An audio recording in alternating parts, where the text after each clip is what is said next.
Magandang balita, Biblia, Lucas Kapitulo 12. Babala laban sa pagkukunwari.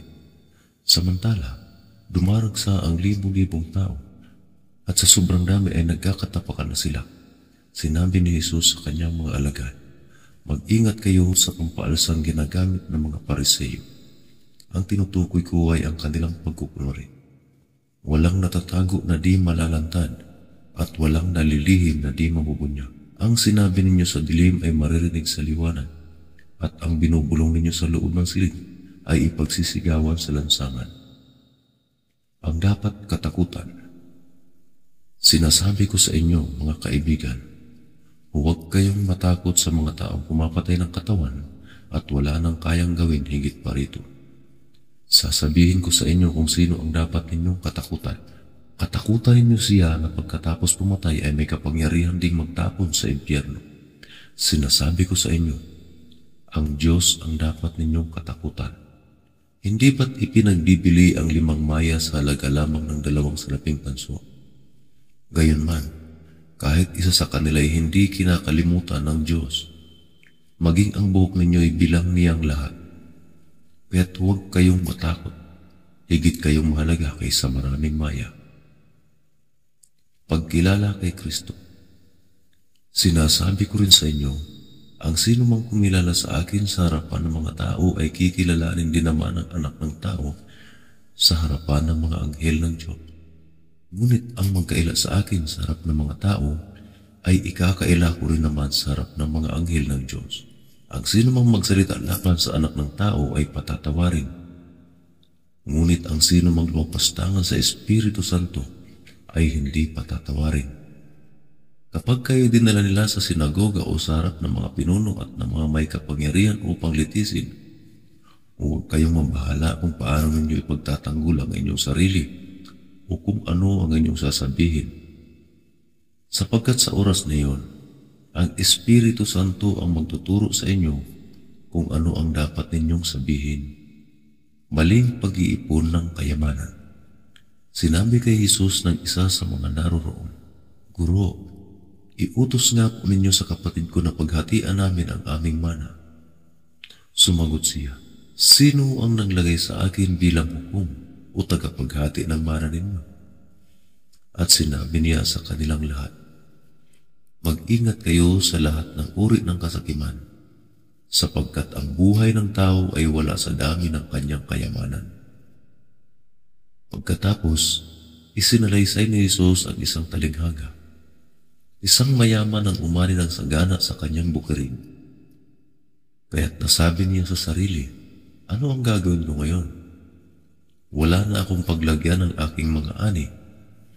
Alam ko na, ipagigiba ko ang aking kamalig at magpapatayo ako ng mas malaki. Doon ko ilalagay ang aking ani at ibang ari-arian. Pagkatapos ay sasabihin ko sa aking sarili, marami ka nang naipon para sa mahabang panahon, kaya't magpahinga ka na lamang, kumain, uminom at magpakasaya." Ngunit sinabi sa kanya ng Diyos, "Hangal, sa gabi ring ito'y babawian ka na ng buhay. Kanino ngayon mapupunta ang mga inilaan mo para sa iyong sarili? Ganyan ang sasapitin ng sino mang nag-iipon ng kayamanan para sa sarili, ngunit dukha naman sa paningin ng Diyos." Pananalig sa Diyos.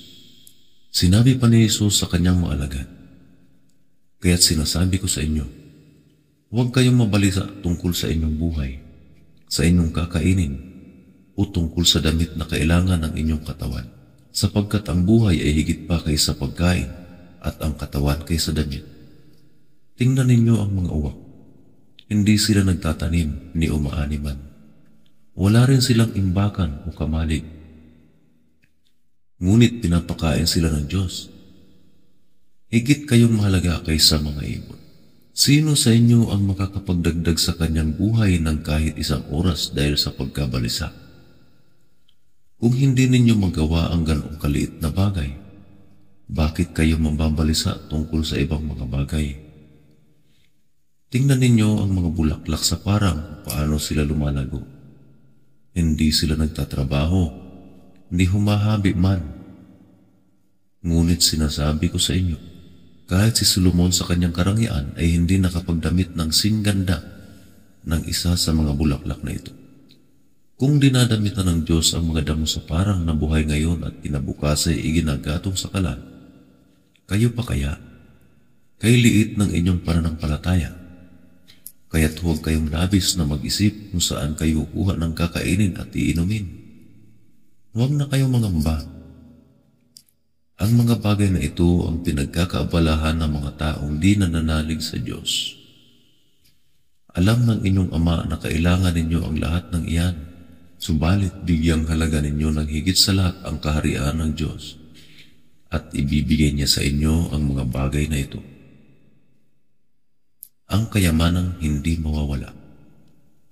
Huwag kayong matakot, munting kawan, sapagkat ikinalulugod ng iyong Ama na ibigay sa iyo ang kaharian. Ipagbili ninyo ang inyong ari-arian at ipamahagi sa mga dukha ang pinagbilihan. Gumawa kayo ng mga sisidlang hindi naluluma at mag-ipon kayo sa langit ng kayamanang hindi nauubos.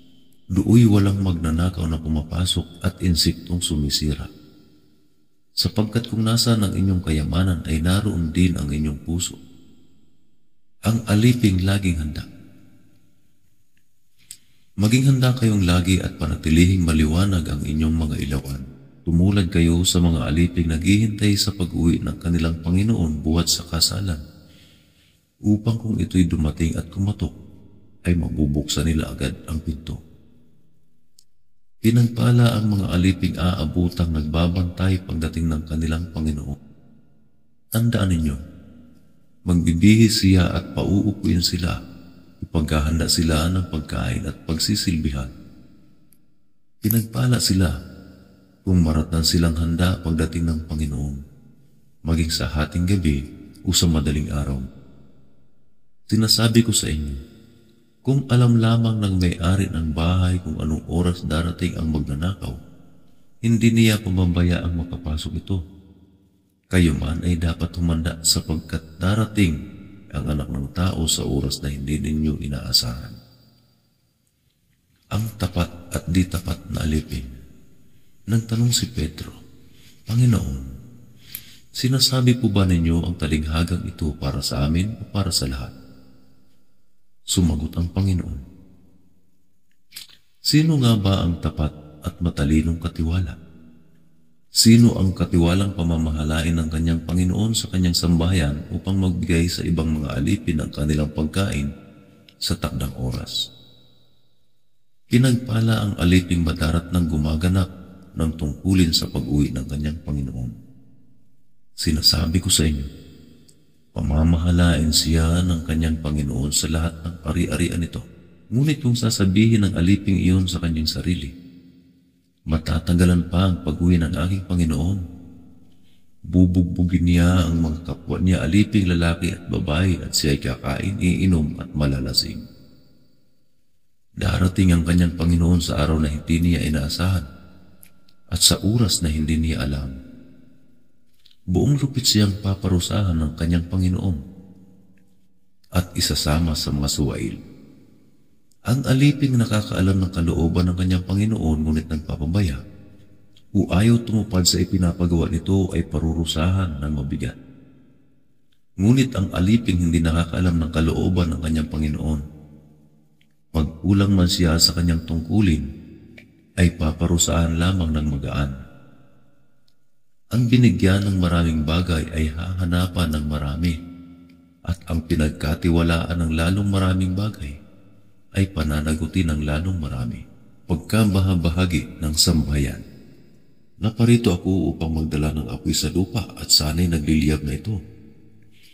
May isang bautismo na dapat kong danasin at ako'y nababagabag hanggat hindi ito nagaganap. Akala ba ninyo'y naparito ako upang magdala ng kapayapaan sa lupa? Sinasabi ko sa inyo, hindi kapayapaan ang dala ko kundi pagkabahabahagi. Mula ngayon, ang 5 sa isang sambahayan ay mahahati, 3 laban sa 2 at 2 laban sa 3. Ang ama laban sa anak na lalaki at ang anak na lalaki laban sa ama. Ang ina laban sa anak na babae at ang anak na babae laban sa ina, ang biyanang babae laban sa manugang na babae, at ang manugang na babae laban sa biyanang babae. Pagkilala sa mga palatandaan. Sinabi rin ni Jesus sa mga tao, "Kapag nakita ninyong kumakapalang ulap sa kanluran, sinasabi ninyo agad na uulan, at ganun nga ang nangyayari. At kung umiihip ang hangin mula sa katimugan, ay sinasabi ninyong iinit, at nagkakaganoon nga. Mga mapagkunwari, marunong kayong umunawa ng palatandaan sa lupa at sa langit. Bakit hindi ninyo nauunawaan ang mga tanda ng kasalukuyang panahon? Makipagkasundo sa kaaway. Bakit hindi ninyo mapagpasyahan kung ano ang tamang gawin? Kapag ikaw ay isinakdal, sikapin mong makipagkasundo ka sa nagsakdal sa iyo bago dumating sa hukuman. Baka kaladkalin ka niya sa hukom at ibigay ka ng hukom sa tanong at ibilanggo ka naman ito. Sinasabi ko sa iyo, hindi ka makakalabas doon hanggat hindi mo nababayaran ang kahuli-hulihang sintimo." Footnotes. Lucas Kapitulo 12, versikulo 25. Sa kanyang buhay o kaya'y sa kanyang tangkad. Lucas Kapitulo 12, versikulo 46. Paparusahan, sa Griego ay kakatayin. Magandang balita, Biblia. MBBTAG. Magandang balita, Biblia. Copyright Philippine Bible Society, 2012.